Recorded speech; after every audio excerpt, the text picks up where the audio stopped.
Aloha mai kako, a Kamamaiti Curtain Call, a weekly program of reviews, previews, interviews, and features of and or with the great art and artists on Maui and beyond. I'm Paul James Brown. Seabury Hall Performing Arts Upper School presented Joseph Kesserling's classic dark comedy Arsenic and Old Lace for a criminally brief 3-performance, 1-weekend run this past weekend. Written in 1939 while the U.S. was in an isolationist mode as Adolf Hitler and his Nazis rounded up Europe's Jews and invaded and conquered much of Europe, while the Japanese plotted to take over Asia, it opened on Broadway in 1941 and ran for 1,444 performances until 1944. Boris Karloff was the original Jonathan. The 1944 blockbuster film was directed by Frank Capra, starred Cary Grant with the original Abby and Martha Brewster, Josephine Hull, and Jean Adair. The London production ran for 1,337 performances, and the 1987 Broadway revival starred Jean Stapleton as Abby Brewster and Abe Vigoda as Jonathan. That production ran for 221 performances.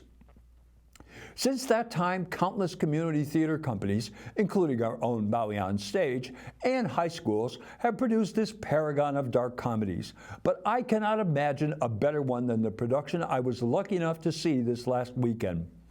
The play is about two spinster church lady sisters, Abby and Martha Brewster, the astounding Riley Stout and Skylar Kuroda, who rent a room in their classic Victorian ancestral home to lonely men with no families. They also have a nephew, Teddy, Turner Alston, who thinks he is President Teddy Roosevelt, and another nephew, Mortimer Sean Cortez, a frustrated writer who has been taken off his real estate writing to cover the theater, heaven forbid.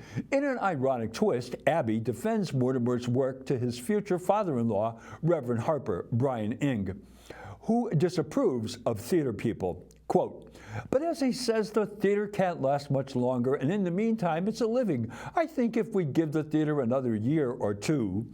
Mortimer is in love with and wants to marry Elaine Harper, Catherine Hampy, but when he discovers a body in the window seat while searching for his misplaced manuscript, all of his plans become topsy-turvy, and then Abby and Martha nonchalantly mention there are 11 more bodies buried in Panama, as Teddy refers to the basement. Mortimer becomes completely unglued.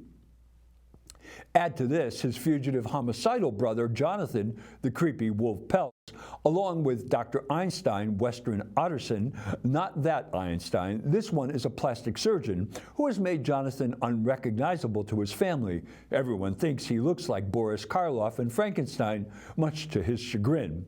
This must have been hilarious in the original, which starred Mr. Karloff. Jonathan intends to move in and set up a face repair clinic after Dr. Einstein, who is a bit of an alcoholic, fixes his face, and he plans to murder his brother. Everything turns out okay. Mortimer and Elaine will get married, Teddy and the aunts will go to a rest home, and Jonathan will be returned to the Indiana institution from which he escaped. This production, under the able direction of the fabulous Marcia Kelly, is as good as theater gets. The students in this program consistently exhibit a maturity of performance and characterization not expected from high school-age youth.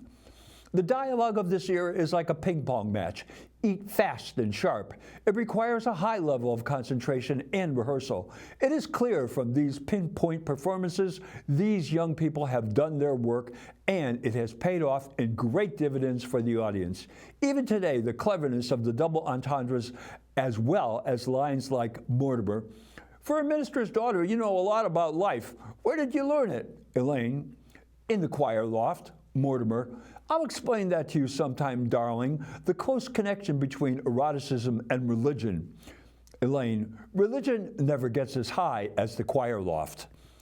In the leads, Ms. Stout and Ms. Kuroda are like mirrors of each other. Their voices, mannerisms, and actions are so similar. There is no doubt they are siblings. Every choice they made was perfect. From their matter-of-fact attitude towards poisoning these lonely men, "We put it in the wine because it's less noticeable. When it was in the tea, it had a distinct odor," to directing Teddy to dispose of the yellow fever victims, Abby, well, Teddy, you go back down in the cellar, and when I turn out the lights, you come up and take the poor man down to the canal. Teddy, you may announce the president will say a few words. Where is the poor devil? Martha, in the window seat? It seems to be spreading. We've never had yellow fever there before. They never missed a beat. They made such delightful homicidal maniacs. On the other hand, Master Pell's Jonathan is as creepy as his aunts are charming. His choice to walk without using his arms brilliantly enhanced the creepiness of this character. He was so sparing in his gestures when he did move his arms, it made a powerful statement. It was an unforgettable character he created. Master Cortez was a confident Mortimer. When we meet him, he is over the moon in love with Elaine and wants to marry her this night. But as he becomes aware of the murders his aunts have committed, he is so rattled he forgets he asked her to marry him, as he insists she go home and wait for him until the next day. His discovery of his true parentage later in the play gave him a moment of true elation. His was an excellent multidimensional performance. Miss Hampy's Elaine was playing with Master Cortez every moment. She stands up to him, refuses to obey him, and loves him completely at once. She is a preacher's kid all the way, with a little naughty streak. Master Olson as Teddy has the responsibility to create the comic relief in the show. He is the opposite of his aunts. He is as loud as they are delicate. He is easily convinced by them, and they manipulate him expertly, and he never lets on he is being controlled. After all, he is the president. Another outstanding performance filled with them. Master Otterson's dialect work on Dr. Einstein was impressive. He was there for Jonathan. His choice to play Dr. Einstein's alcoholism without drunkenness was a fine stroke.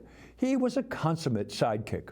Sarah Oberg's Officer O'Hara was a real delight. From her Irish brogue to the unconscious storytelling of her play, she was having such a great time. The set by Todd Van Amberg was a real masterpiece. This show must have an upstairs for Teddy to charge up, and a basement as well as a kitchen entrances and a front door too. And it has to be believable as a vintage home from 19th century Brooklyn. Everything about it, from the velvet love seat to the stylish wall coverings, was pure perfection. Andre Morissette was tasked with costuming this period piece, and his work was couture, especially the funeral outfits of Abby and Martha, and everything Elaine wore was stunning and marvelous work. The fabulous Marcia Kelly has directed two completely different yet equally excellent shows over a 4-month period with two totally different groups. First, Annie, the musical in January, and now Arsenic and Old Lace. Talk about hard working. To get 21st century young people to master the huge amount of dialogue, movement, and characterizations called for in this classic period piece is like climbing Mount Everest without ropes.